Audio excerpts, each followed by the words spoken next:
to Western culture in a way that keeps it authentic and true to the principle of yoga. And meet the needs of making a living, if that's your intention, to make a living or to run a studio and have it be viable and affordable to your students and be able to run. And these are not easy questions because it's not, it never was intended to be a profit-oriented endeavor.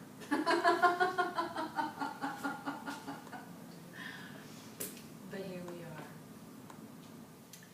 So I have this excerpt from a book by Donna Farhi called Teaching Yoga, which resonated with me quite a bit, and we're going to pass it around and read sections of it. I think it's really important, like we talked about boundaries yesterday, and the whole issue of healthy boundaries as part of your spiritual growth.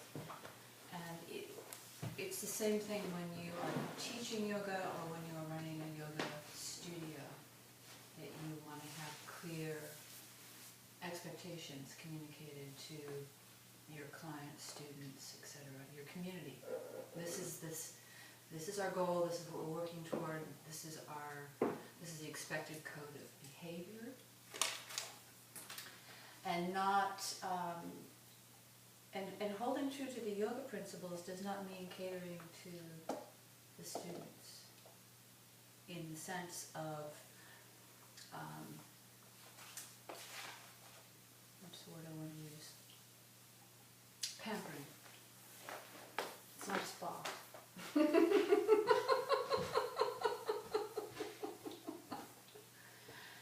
Because, and this is where it gets tricky, we are in the endeavor of releasing the ego, not building it. But for that to really occur, we need a leader who has clarity and who's actually living yoga, who's an example. That people who are coming to the studio are consciously choosing to be in that particular environment because it holds a sacred space, because it holds a vibration of harmony, because it adheres to the ancient, time-tested principles of yoga. So your best ethical guideline for a yoga studio or for a personal yoga practice in terms of instruction is the Yoga Sutras. It's always the Yoga Sutras.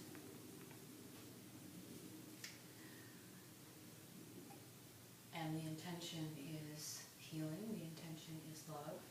But that it doesn't necessarily, again, that fine line between love and catering to. And to have discernment, whoever is the guide needs to have discernment where a boundary needs to be placed and it needs to be upheld. And in the long run, the students will rise to the occasion and feel honored to be a part of an environment that has a purity to it. I mean, if you ever go to Yogaville, it's still quite I'll say religious, because there's a sense that Swami Satchitananda, who was the guru there, there's a reverence for him even though he's passed. And there are very strict protocols of how people live there. The way they dress very modestly, mostly wear white. You don't talk during meals. There's always a chanting and a thank you offering of chanting before eating. And all these things that sort of can feel like rules being imposed. Everybody is awakened at 5 a.m. There's no electricity per se, so, well no, that was because when I went there they ran out of electricity. Yes, there is electricity, but basically you go to bed when it gets dark. You go to bed when it gets dark and you get up when the sun rises. And at first, when you're coming from your city culture and your ability in your life just to do whatever you want, whenever you want, to be totally, you can just let your desires run free. Nobody's imposing any guidelines on your desires, or, to suddenly be in an environment where there's a reverence, there's a sense of hush. There are, at certain times of the day, everybody meditates. The bell rings and everybody meditates. Wherever you are, you find your way to a place where people are meditating, either to the Lotus Temple, or to Sachtanat's house, or back to your room. But that time is quiet time. There's no socializing, and there's no chit-chat. What is chit-chat? Chit-chat is a form of dialogue which lowers or disharmonizes vibration, as opposed to harmonizing and uplifting vibration. It's the use of word that isn't inspirational, that isn't yogic in a sense. And there's something very powerful about really watching your speech and not speaking when it's not necessary to speak. Silent retreats can be very, very useful in that regard, because in a silent retreat, when outer speech is completely removed, you become more aware of your inner speech. And then you can start to quiet down your inner speech. And when you can quiet down your inner speech, you start to experience the moment more, and there's more richness in the moment. Life becomes more in a rhythm with nature. And that feels really good. We've forgotten that it's kind of nice to be like a child. And someone tells you when to go to bed and when to get up. There's a purity that you can just relax all of your cares and all of your sophistication, your identity, and just start to play. I mean, really, that's the yoga. When it starts to blossom in your life becomes playful. There's a joy in the simplicity of things. It's not somber and austere and restricted. There's a balance where those guidelines allow you to return to a simplicity. Now, I remember when I first really got into the vinyasa yoga scene in LA, and Chuck and Maddie still owned Yoga Works, and there was one Yoga Works on Montana Avenue. And you went in there, and everything was made of wood. It was very simple. There was always a crowd of people waiting for the next class, and there was always a quiet. So whatever all those busy LA people were doing before they came in, when they came in and they took off their shoes and they sat and waited for class, there was just a quiet, and it was really sweet. And then when the class ended, everybody would wait till everybody left that room, and then they would line up and go in. And that was guidelines that were set originally by the owners, but then anyone else who comes in just sees that's what's happening and joins along. Just automatically. It's not like you have to keep announcing, these are the rules.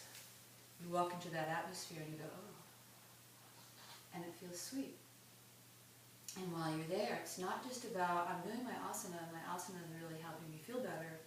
So the whole journey from the moment I walk in the door is helping me feel better. I'm in the umbrella of the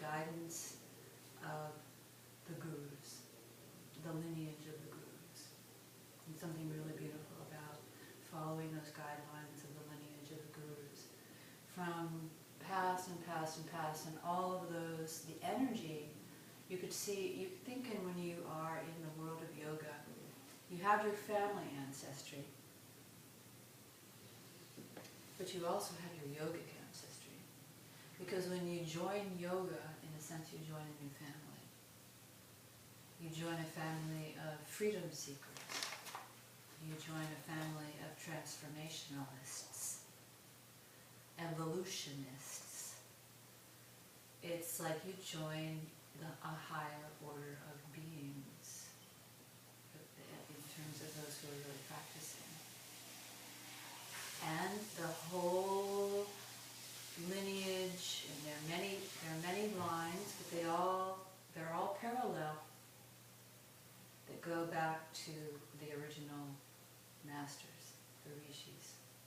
And that's the way we understand it in yoga, that the rishis in northern India were the transmitters of the original direct experience of union with the forces of nature and the source of all.